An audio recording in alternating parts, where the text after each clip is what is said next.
হরে কৃষ্ণ। প্রিয় ভক্তবৃন্দ, আপনারা দেখছেন পরলোক টিভি। আন্তর্জাতিক কৃষ্ণ ভাবনামৃত সংঘ প্রতিষ্ঠাতা আচার্য কৃষ্ণ কৃপা শ্রীমূর্তি শিল অভয়চরণারবিন্দ ভক্তিবেদান্ত স্বামী প্রভুপাদের শ্রীপাদপদ্মে দণ্ডবৎ প্রণতি নিবেদন করে তার অহৈতুকী কৃপা ও আশীর্বাদ প্রার্থনা করছি এবং উপস্থিত সকল সজ্জন ভক্তমণ্ডলী আপনাদের চরণে প্রণাম নিবেদন করে আপনাদের অহৈতুকী আশীর্বাদ প্রার্থনা করছি। হরে কৃষ্ণ। আপনারা সবাই জানেন কিভাবে কাশীতে এই বর্ধমানের এক ব্যক্তি মানকরের এক ব্রাহ্মণ, গরিব ব্রাহ্মণ, কাশী বিশ্বনাথ শিবের পূজারী ছিলেন। তাহলে আপনারা বর্ধমান থেকে এসছেন, মানকর থেকে কয়জন এসছে? মানকর কয়েকজন এসছে, বসুন। তো মানকরের এক দরিদ্র ব্রাহ্মণ শিবের ভক্ত, কাশী বিশ্বনাথ শিবের পূজারী ছিলেন, কিন্তু শিব সন্তুষ্ট হয়েছিলেন তার সেবায়।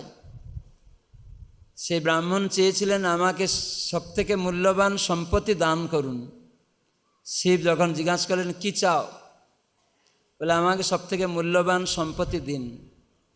তখন শিবজি বললেন, বৃন্দাবনে শ্রী শ্রী রাধা মদন মোহনের সেবক শিল সনাতন গোস্বামীর কাছে যাও, ওখানে তুমি সবথেকে মূল্যবান সম্পত্তি পাবে। তখন ওই ব্রাহ্মণ গিয়েছিলেন, তো সনাতন গোস্বামীর কাছে সাক্ষাৎ করলেন। আর সনাতন গোস্বামী বললেন যে তুমি মূল্যবান সম্পত্তি চাইছ? বলে হ্যাঁ, শিবজি পাঠিয়েছেন। তো সাধুরা পরীক্ষা করে আমরা সবথেকে মূল্যবান সম্পত্তি বলতে কি বুঝি, সেজন্য সাধুরা সবসময় পরীক্ষা করবেন। অনেক সময় আমরা বুঝতে পারি না সাধুদের কথাবার্তা, তখন আমরা একটু গর্বিত অহংকারী হয়ে যাই এবং সাধুদের সঙ্গে তর্কাতর্কি করি আর অন্য সাধুদের দোষ দেখি। তো এটাকে সাবধান থাকতে হবে। সাধুরা পরীক্ষা করবে আমরা সত্যিকারে কি চাইছি। তখন সনাতন গোস্বামী বললেন, ঠিক আছে, তুমি মূল্যবান সম্পত্তি চাইছ, ওই দূরে দেখো আবর্জনা রয়েছে, নোংরা জায়গা, ওগুলাকে সব সরিয়ে দাও। মাটি খুঁড়বে, ওখানে একটা পাথর পাবে। ওই পাথরটার নাম হচ্ছে স্পর্শ পাথর। কি নাম? ওইটা লোহাকে স্পর্শ করলে, স্পর্শ বুঝতে পারছো না, ছুঁইলে, লোহাকে ছুঁয়ে দিলে সোনা হয়ে যাবে। ওই পাথরটা নিয়ে যাও। তখন সেই ব্রাহ্মণ যখন ওখানে যাচ্ছেন, চিন্তা করতে করতে যাচ্ছেন যে এই গোস্বামী, সনাতন গোস্বামী যে এরকম একটা অমূল্য পাথর লোহাকে ছুঁয়ে দিলে সোনা হয়ে যাবে, সে নোংরা জায়গায় ফেলে রেখেছে। আমার মনে হয় না এইটা সবথেকে মূল্যবান হবে। তাই শিব যেহেতু বৈষ্ণব, তাই শিব কৃপা করে তার মনের মধ্যে এটা উদয় করালেন। তখন সেই পাথরটা সত্যিকারে পেয়েছেন, লোহায় টাচ করে দেখছে সোনা হয়ে যাচ্ছে। তখন ওনার চিন্তা হলো এটা মূল্যবান সম্পত্তি নয়। তাহলে এই সাধু যদি নোংরায় এত দামি একটা পাথর রাখতে পারে, তাহলে তার গোপনে সিন্ধুকের মধ্যে নিশ্চয় এর থেকে আরও মূল্যবান সম্পত্তি আছে, আমাকে ওটা দিচ্ছে না। এই যে মনের মধ্যে বুদ্ধি দিয়ে বিচার করছে, মনে এরকম চিন্তা করছেন আর বুদ্ধি দিয়ে বিচার করলেন, তাহলে এই থেকে আরও মূল্যবান সম্পত্তি আছে, তার মানে গোপনে আছে। এটা প্রকাশ্যে আছে, এর থেকে আরও মূল্যবান গোপনে আছে। তখন উনি বললেন, গোস্বামীজি, এটা যদি মূল্যবান হয়, অত নোংরা জায়গায় ফেলে রেখেছেন, এটা আমার বিশ্বাস হচ্ছে না। আপনি আমাকে পরীক্ষা করছেন, এর থেকে আরও মূল্যবান সম্পত্তি আপনার কাছে আছে, যেটা আপনি গোপনে রেখেছেন, আমাকে দিতে চাইছেন না, আমার ওটা চাই। তখন সনাতন গোস্বামী বললেন, ও তুমি ওটা চাও না? বলছেন না, তাহলে ওটাকে যমুনা জলে জুড়ে ফেলে দাও। তো আপনারা ফেলে দিবেন? কয়জন ফেলে দিবেন? কেউ ফেলবে না। এই পাথরটা লোহা স্পর্শ হয়ে গেলে সোনা হয়ে যাবে, কেউ ফেলবে? যে মাতাজি উঠে যাচ্ছিল ও ফেলবে? ফেলবেন? ফেলবেন না, ফেলে দিবে, এই জন্য চলে যাচ্ছিল। ফেলে দিবে না, ওই ফেলে দিবে না বলেই চলে যাচ্ছিল। মানে ওই স্পর্শ পাথরটাকে কুড়ে নিতে চায়, সোনা করতে চায় লোহাগুলি, এই জন্য চলে যাচ্ছিল। তার থেকে যে মূল্যবান জিনিস পেতে চায় না, এই জন্য চলে যাচ্ছিল। আমরা হতভাগা, দুর্ভাগা, এরকমই। সেই জন্য আমরা পালিয়ে যেতে চাই, সাধুসঙ্গ না করে। আমরা পূর্ব আচার্যদের কথা এখানে অনুসরণ করছি, স্মরণ করছি। তখন সনাতন গোস্বামীর কথায় ওই দরিদ্র ব্রাহ্মণ ওই পাথরটাকে যমুনা জলে ফেলে দিল। আর স্নান করে নূতন বস্ত্র পরে সনাতন গোস্বামীর নির্দেশে মদন মোহনের সামনে এলো। আর সনাতন গোস্বামী তাকে হরে কৃষ্ণ কৃষ্ণ কৃষ্ণ হরে হরে, হরে রাম রাম রাম হরে হরে, নাম চিন্তামণি। এটা কি নাম? আর ওটা কি ছিল? স্পর্শ। স্পর্শ হলে শোনা হবে, আর এটা চিন্তা করলে পাওয়া যাবে। তার মানে কত বড় মূল্যবান নাম চিন্তামণি। তার মানে ভগবানের নাম কেবল চিন্তা করলেই আপনি কৃষ্ণকে পেয়ে যাবেন। নিতাই গৌর সীতানাথ প্রেমানন্দে। তাহলে কৃষ্ণকে পাওয়া কত সহজ, কেবল ভগবানের নাম চিন্তা করে। এই জন্য নাম হট সংঘ। নিত্যানন্দ প্রভু আদি গুরু স্বয়ং ভগবান কৃষ্ণ গৌরাঙ্গ রূপে এসেছেন আমাদের মতো মূর্খদের এটাকে দেওয়ার জন্য। আমরা বুঝতে পারি না, আমরা ছলধর্ম অভিমানে ভক্তি ধর্মের ত্যাগ করি। ছলধর্ম অভিমান। ছলধর্ম কি? ভাগবতে প্রথম স্কন্ধে দ্বিতীয় শ্লোকে বলা আছে, ধর্ম প্রযোজিত কৈতব। সে ছলধর্ম হচ্ছে কৈতব ধর্ম, যেটি রূপ গোস্বামী বললেন যে ধর্ম অর্থ কাম মোক্ষ বাঞ্ছা আদি সব। এই যে ধর্ম অর্থ কাম মোক্ষ, এটাকে বলা অজ্ঞান তমের নাম কহিয়ে কৈতব। এটা হচ্ছে কৈতব মানে ছল ধর্ম, অজ্ঞান ধর্ম, যেটা কি ছল ধর্ম। যেমন আজকাল আমরা নিজের ইন্দ্রিয় সুখের জন্য ধর্ম অনুষ্ঠান করছি, এটাকে বলে ছল ধর্ম। আর ভক্তি ধর্ম, ভাগবত ধর্ম, যেটা কেবল ভগবানের সুখ বিধানের জন্য করা হবে, এই জন্য এই নামহট্ট সংঘ স্থাপন করা হয়েছে, যে ভক্তি ধর্মকে গ্রহণ করা। কেন? এটা আত্মার ধর্ম, ভাগবত ধর্ম। এই জন্য ভাগবত সপ্তাহ এখন হচ্ছে এই সময়। আপনারা কত ভাগ্যবান, এই সময়ের মধ্যে মায়াপুর ধামে আপনারা বাস করছেন। এই জন্য ভক্তদের মুখে ভগবানের কথা শুনছেন। তো সেজন্য আমাদের জীবনে এই অনর্থ, সেই অনর্থটা হচ্ছে ছলধর্ম অভিমান করে এটাকে ধর্ম ভাবছি। কোনো লোকে একটু বস্ত্র দিয়ে দিলাম, বলে এটা ধর্ম, অহংকার করছি, অভিমান করছি। কোনো একটা গরিব লোকে কিছু খেতে দিয়ে দিলাম, অহংকার করছি, এটাই ধর্ম। তো এইরকম স্কুল কলেজ বানিয়ে দিলাম, এটাই ধর্ম। এটাকে বলে ছল ধর্ম। কেন ছল ধর্ম? কপট ধর্ম, প্রতারণার ধর্ম। না, এগুলি দ্বারা আপনার কি হবে? এই জগতেই বাস হবে, আবার আপনি কখনো এরকম কর্ম অনুসারে খেতে পাবেন না, আর বস্ত্র পাবেন না। এই জগতে এই চক্র এরকমই। অতএব এই জন্য তাকে ছল ধর্ম বলা হয়েছে। দান করা, আপনি পুণ্য পাবেন, স্বর্গে যাবেন, আবার ওটা নষ্ট হয়ে যাবে, আবার এখানে আসবেন। আবার আপনার কর্ম অনুসারে আপনি হয়তো একটু ধনী হবেন, কিন্তু টাকা আসবে, আবার কর্ম অনুসারে ওই টাকা পয়সা চলে যাবে, আপনি হয়তো ভিখারি হয়ে যাবেন। বা এমন পাপকর্মের দ্বারা রোগ হয়ে যাবে, হসপিটালে কাপড় ছাড়াই শুয়ে থাকতে হবে। তার মানে গরিব, আপনার বস্ত্র নেই, আপনি খেতে পাচ্ছেন না, হসপিটালে ধনী কোটিপতি, খেতে পাচ্ছেন না, আপনি গরিব। তো আমরা ওই ধরনের ছলধর্ম, কপট ধর্ম, ভাগবত যেটাকে ত্যাগ করেছে, সেটার প্রতি এই দুর্লভ মনুষ্য জন্মে আসক্ত হওয়া উচিত না।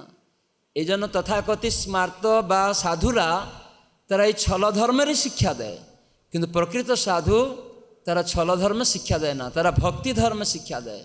এই জন্যই আমাদের জীবনে এই যে অনর্থ, সেটাকে তার থেকে মুক্ত করতে স্বয়ং ভগবান কৃষ্ণ তিনি দ্বাপর যুগে আবির্ভূত হয়েছিলেন নন্দ মহারাজ এবং যশোদা মাতার পুত্র রূপে, নন্দনন্দন রূপে, যশোদানন্দন রূপে। যশোদানন্দন কৃষ্ণচন্দ্র ভগবান কি। তো সেই কৃষ্ণ নাম কলিযুগে অবতরণ করেছেন। কলিযুগের ভগবানের নাম অভিন্ন ভগবান। তো সেজন্য ভগবানের নাম ধর্ম, ভক্তি ধর্ম, যেটা হৃদয়কে পবিত্র করে এবং ভগবত ধামে ফিরিয়ে নিয়ে যাবে। আমরা জানি বৃহস্পতি নাম শুনেছেন? বৃহস্পতি কে ছিল? দেবতাদের গুরু। তার এক শিষ্য ছিল, দেবতাদের গুরু, তার একটা শিষ্য ছিল, তার নাম ছিল দ্বিজশতম বরতন্তু। দ্বিজশতম বরতন্তু নাম ছিল সেই ব্রাহ্মণের। আর বৃহস্পতির শিষ্য ছিল, পড়াশোনা করতে গিয়ে শিক্ষা গুরুকুলে। তো একদিন বৃহস্পতির সামনে এই বরতন্তু দ্বিজশতম বরতন্তু কি করেছে না, গুরুর সামনে পাগুলি প্রসারিত করে ষাঁড়ের মতো বসে আছে। তো গুরুবর্গের সামনে পাটা প্রসার করে ষাঁড়ের মতো বসতে নেই, ওটা মর্যাদা হানি হয়, অপরাধ হয়, সদাচারহীন। তা আজকাল মানুষ এইসব শিক্ষার বহির্ভূত হয়ে গেছে। কিন্তু বৃহস্পতি তিনি বললেন, আরে বরতন্তু এ কী করছ? গুরুর সামনে এই ষাঁড়ের মতো বসে আছো, তুই একটা ষাঁড় হয়ে যা। অভিশাপ দিলেন। তখন ও গিয়ে ক্ষমা চাইছে, গুরুদেব আমায় অপরাধ মার্জনা করুন। তো বল না, এ অভিশাপ তোমাকে ভোগ করতেই হবে। তুমি অসুর হয়ে দ্বাপর যুগে কংসের অনুচর রূপে ঘুরে বেড়াবে। আর যেহেতু ক্ষমা চাইছ, সেই সময় কৃষ্ণ দ্বাপর যুগে নন্দনন্দন যশোদানন্দন কৃষ্ণ, তার কৃপায় তুমি মুক্ত হয়ে যাবে, তোমার চিন্তা নেই। তো সেই বরতন্তু বৃহস্পতির শিষ্য ও অরিষ্টাসুর নামে দ্বাপর যুগে কংসের অনুচর হয়ে জন্মলাভ করলো। একটা বিশাল ষাঁড়ের রূপ ধারণ করেছিল, বিরাট ষাঁড়, আকাশকে স্পর্শ করছে। তার যে কুচটা, মানে কি বলে, ষাঁড়ের যে পিঠের কুচটা, সিংহ, তার যে সিংগুলা খুব বড় বড়, চোখগুলা খুব বড় বড়।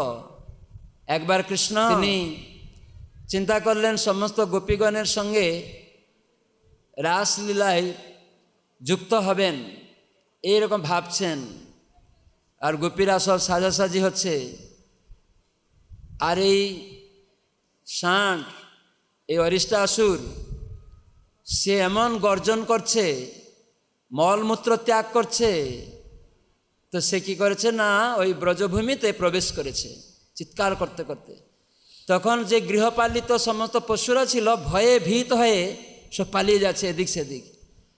আর ব্রজবাসীরা এই গর্জন শুনে তারা ভয়ে ভীত হয়ে যাচ্ছে। গর্ভবতী নারীরা গর্ভপাত হয়ে গেল, সমস্ত গাভীদের যে গর্ভ ছিল বাচ্চা, সেগুলা সব ভ্রূণ নষ্ট হয়ে গেল, এত চিৎকার করছে। আর সমস্ত ব্রজবাসীরা কৃষ্ণ, সবাই বলুন কৃষ্ণ কৃষ্ণ, এরকম সব চিৎকার করছে। তখন কৃষ্ণ নাম আর কৃষ্ণের মধ্যে পার্থক্য নেই।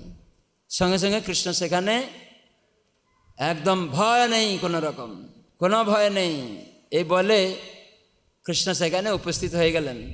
তার এক সখার উপরে ভর দিয়ে সে অরিষ্টাসুর দিকে তাকিয়ে তাকে যুদ্ধে আহ্বান জানালেন।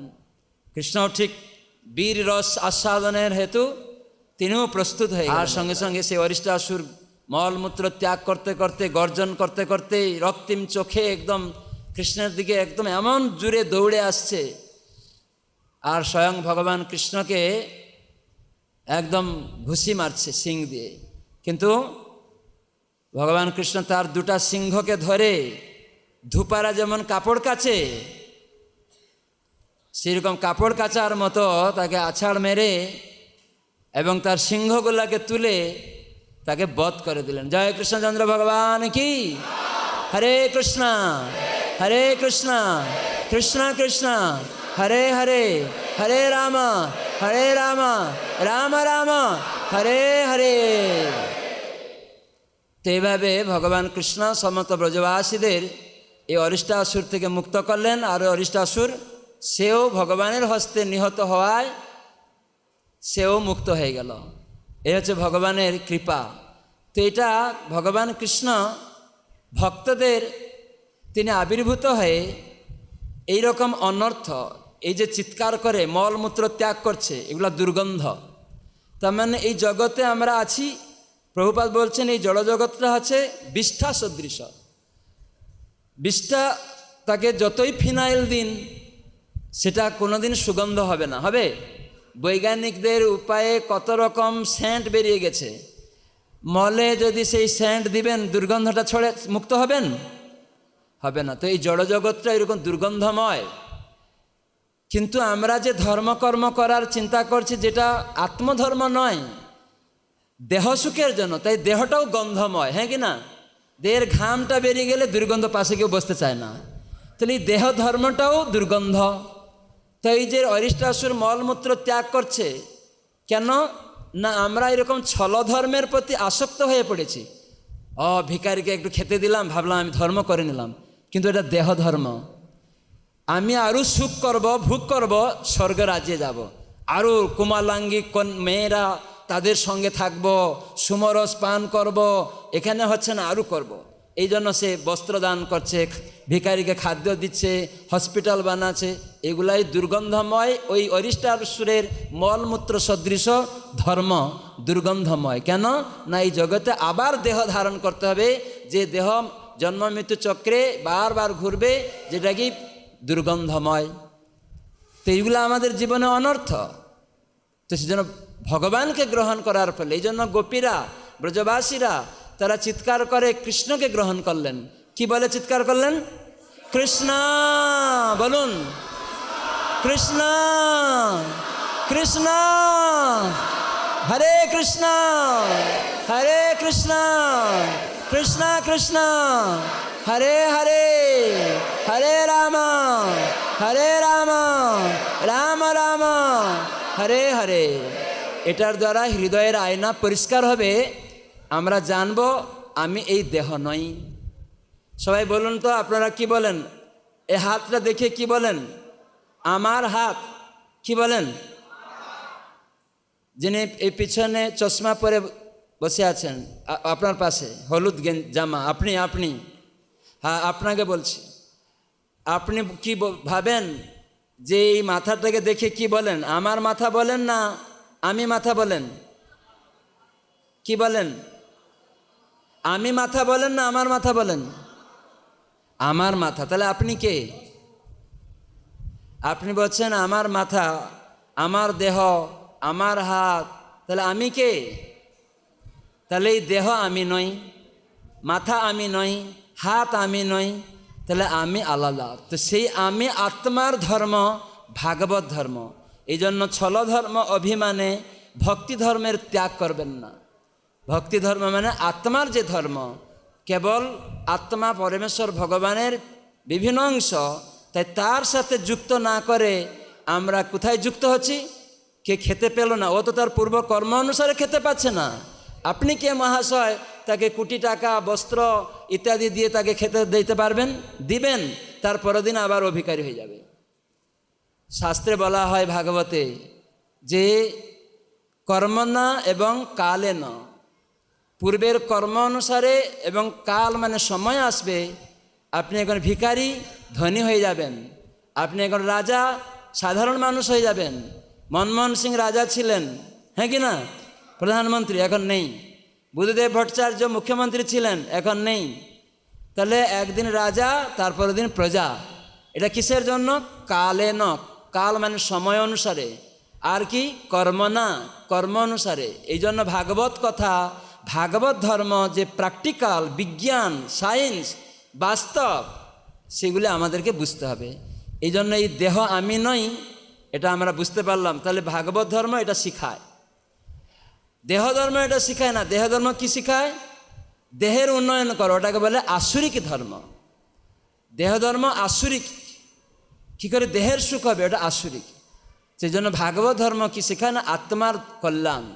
তো এই আত্মকল্যাণ করতে গেলে এই জন্য নামহট্ট সংঘে যুক্ত হতে হবে। এই জন্য নামহট্ট সংঘ স্বয়ং ভগবান কৃষ্ণ গৌরাঙ্গ রূপে এসেছেন। রাধারানীর ভাব তার অঙ্গকান্তি নিয়ে গৌরাঙ্গ রূপে এসে এখানে সচিনন্দন এবং জগন্নাথ মিশ্রের পুত্র রূপে সচিনন্দন রূপে অবতরণ করলেন। আর হরিনাম দিয়া হৃদয় শুধিল, যাচি গিয়া ঘরে ঘরে। হরিনাম দিয়ে হৃদয়কে শুধন করলেন। কি শুধন করলেন? ওই যে আমি এই দেহ নই, এটাকে শুধন করে আমাদেরকে কি শিখালেন? এই হরিনাম হচ্ছে ভাগবত ধর্ম। তো এটাকে যখন গ্রহণ করলাম তখন হৃদয়ের আয়না পরিষ্কার হয়ে গেল। তখন আমি দেখছি আমি হিন্দু নয়, মুসলিম নয়, খ্রিস্টান নয়, আমি এই দেহ নই, এটা তখন আমরা জানতে পারছি। আমি মহিলা পুরুষ নয়, প্রধানমন্ত্রী রাষ্ট্রপতি নয়, আমি আত্মা। তাহলে আমার ধর্ম ভক্তি ধর্ম। তা এই জিহ্বা দিয়ে শুরু, ভক্তির ধর্ম শুরু হয় জিহ্বা দিয়ে।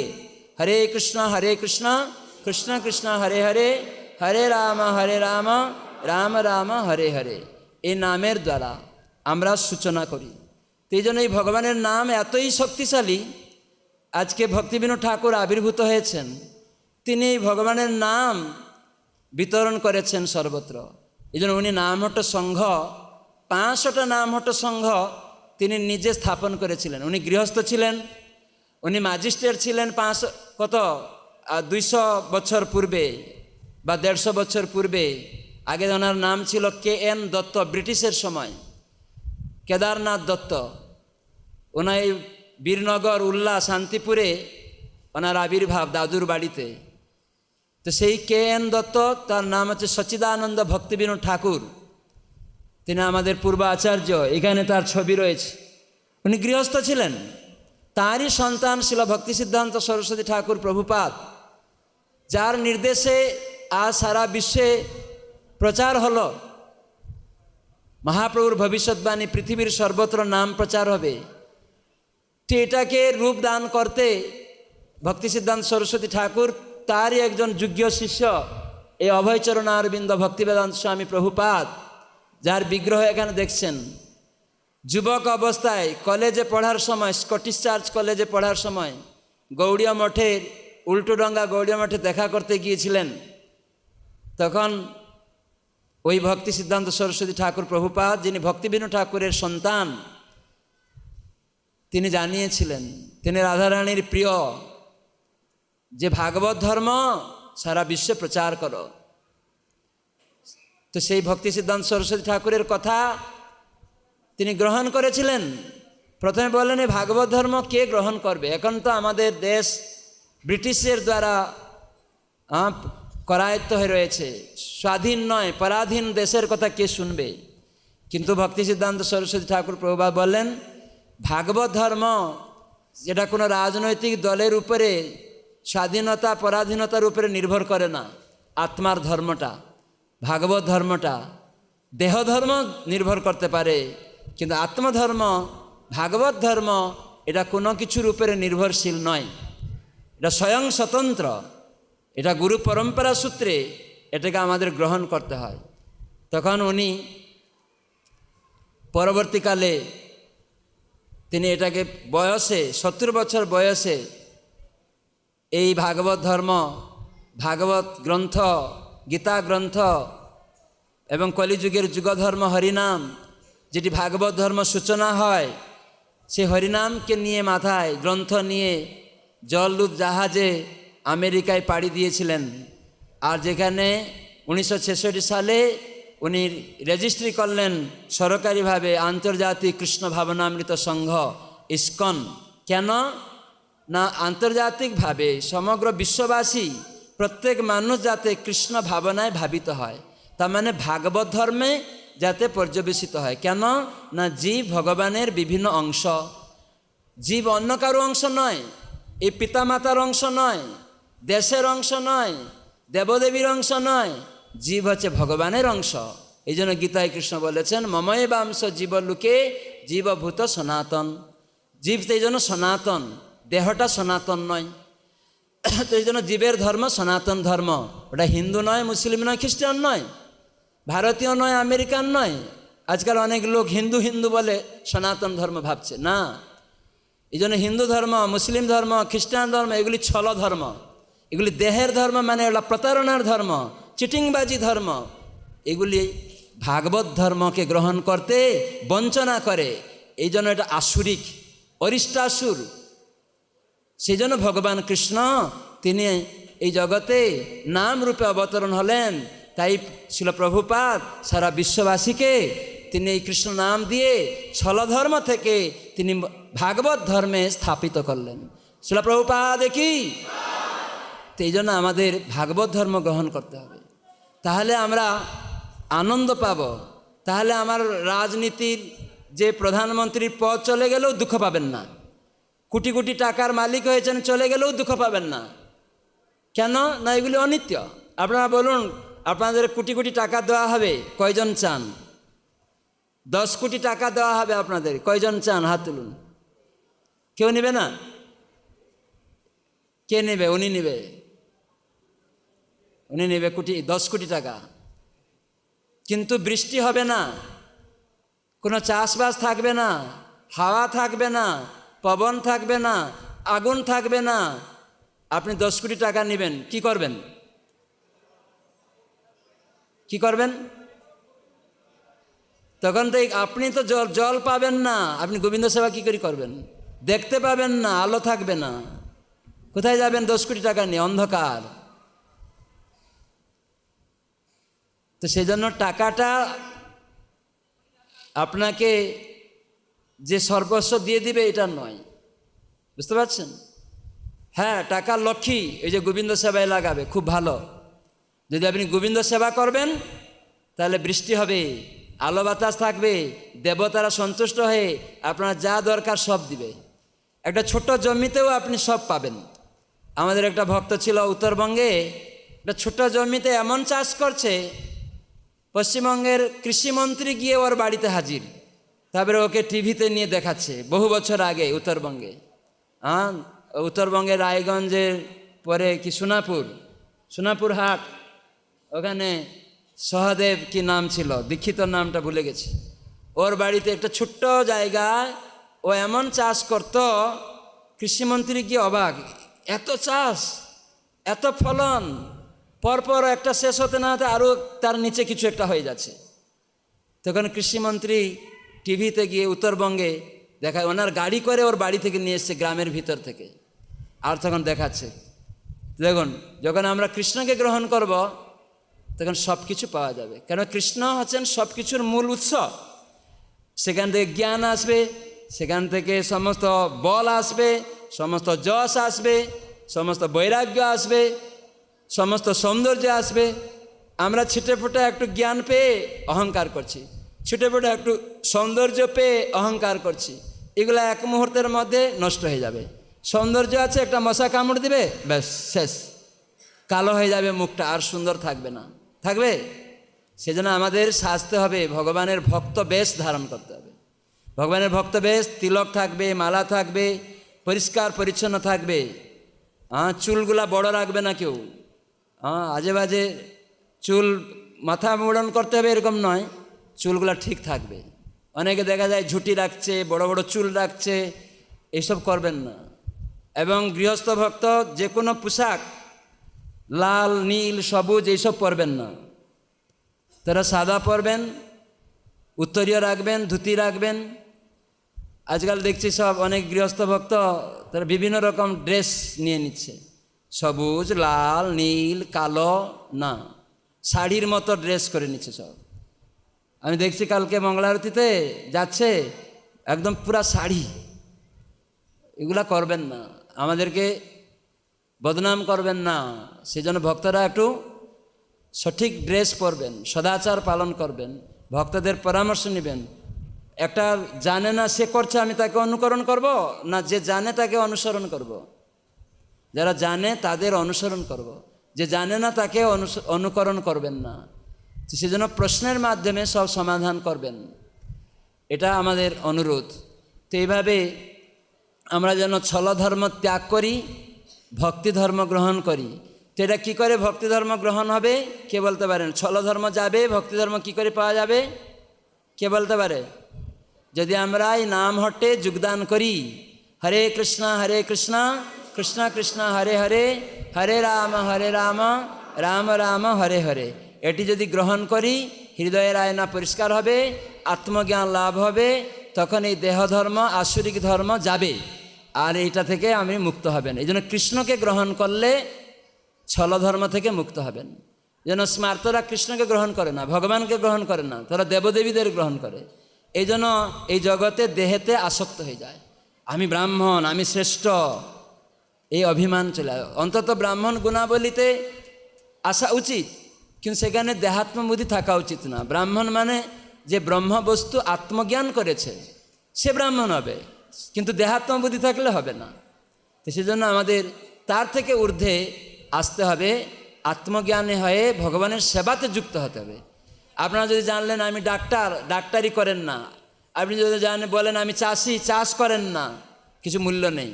ঠিক সেরকম আমরা জানলাম আমি অহং ব্রহ্মাস্মি, আমি ব্রহ্ম, কিন্তু আমার কর্তব্য পরম ব্রহ্মের সেবা করা। সেজন্য অহং ব্রহ্মাস্মি বলে খ্যাত হলে হবে না, আমি ব্রহ্ম, কিন্তু অহং ব্রহ্মণঃ পরমেশ্বরস্য অস্মি, আমি সেই পরম ব্রহ্ম পরমেশ্বর ভগবান শ্রীকৃষ্ণের অংশ, তার সেবক, তাই তার সেবা করতে হবে। এই জন্য চাকরি বাকরি চাষবাস কোনো কিছু ত্যাগ করতে হবে না। কালকে গৌরাঙ্গ প্রেম স্বামী মহারাজ বলছিলেন এই নামহট্ট প্রচার হচ্ছে গৃহস্থ ভক্তদের জন্য। এই জন্য আপনারা গৃহেতে থাকছেন, আপনাদের চাকরি ব্যবসা কিছু ত্যাগ করতে হবে না, সব কিছু থাকবে, কিন্তু সেই গৃহস্থ আশ্রমে পরিণত করতে হবে। তো সেই জন্য সেই ব্যবসা চাকরি সব কার জন্য করতে হবে? কার জন্য করতে হবে? কৃষ্ণের সেবার জন্য করতে হবে। তার মানে আমরা দাস, স্ত্রী পুত্র কন্যা তারা দাস দাসী, এরা আমাকে দেখবে এই ভাবনা নিয়ে তাদের দেখবেন না।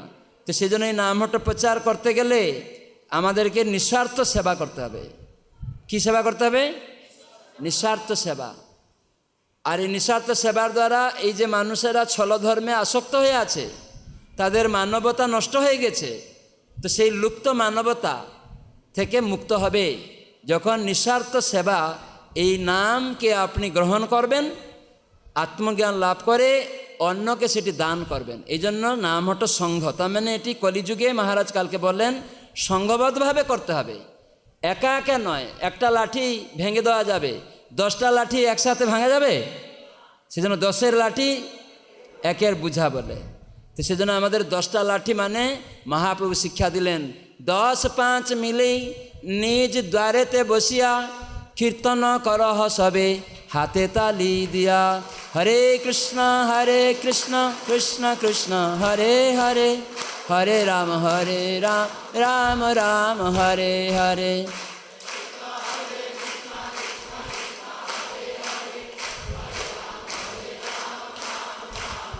আবার হরে কৃষ্ণ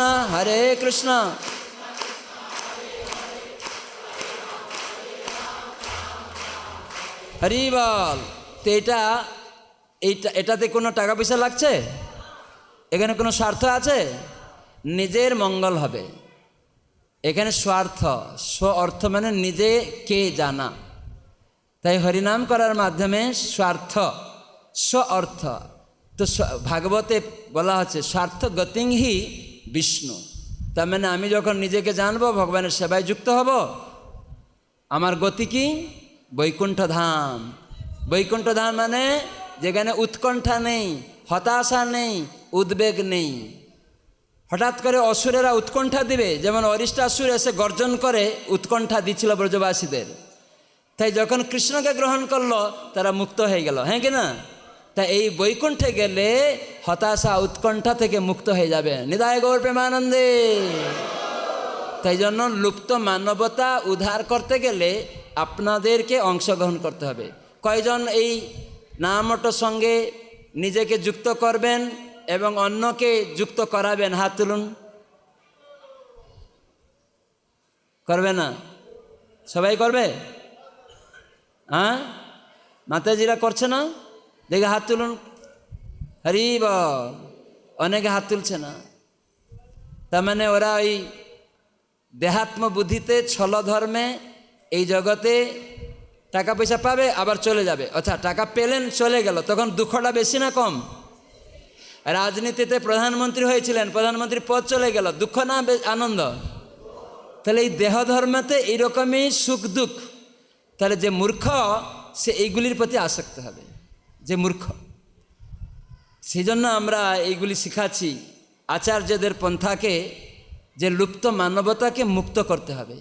সেটা কি করে না, নিঃস্বার্থ সেবার দ্বারা। তার মানে নিজে জানবো আমি কৃষ্ণের দাস, কৃষ্ণ সেবা করব, তাহলে বৈকুণ্ঠ গতি হবে, আমি আনন্দ পাবো, এরা আনন্দ পাবে না, কষ্ট পাচ্ছে, আমি এদেরও দিব সেই আনন্দটা। এই জন্য গুরু মহারাজ বলছিলেন যে জীব হিংসা, প্রধান জীব হিংসা হচ্ছে অন্য জীবকে কৃষ্ণ নাম প্রদান না করা। আমি পেয়ে গেলাম কৃষ্ণ নাম আর আমি জানি বৈকুণ্ঠে যাব, এরা কষ্ট পাচ্ছে, পাক, তাহলে ওটা প্রধান জীব হিংসা হয়ে গেল। এই জন্য নামহট্ট সংঘ ভক্তিবিনোদ ঠাকুর তিনি তৈরি করলেন। ওনার সময় উনি 500টা গ্রুপ করেছিলেন। উনি মাঝে মাঝে বাজারে বাজারে জনবসতিতে গিয়ে এই গীতা ভাগবতের কথা বলতেন।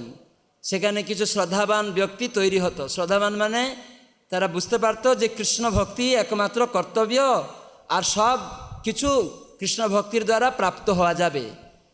তাই ভক্ত সঙ্গে এই জ্ঞান অর্জন হতো। এই জন্য আমরা মাঝে মাঝে বড় বড় উৎসব করি, হরে কৃষ্ণ উৎসব প্রোগ্রাম করি বিভিন্ন জায়গায়, যাতে লোকেরা শুনে এই ভাগবত ধর্ম আত্মজ্ঞান লাভ করে এবং তারা ভগবত ভক্তিতে যুক্ত হয়। আর সেটাকে যুক্ত করে কি করে নিজেকে রক্ষা করবে না, সাধুসঙ্গ করার সুযোগ করে দেওয়া হয়। যে তোমরা 5-10 জন বাড়িতে বসো, সপ্তাহে একদিন হাততালি দিয়ে কীর্তন করো, আর প্রতিদিন ছেলে মেয়েদেরকে নিয়ে তুলসীর সামনে হাততালি দিয়ে কীর্তন করে সাধুসঙ্গ করো।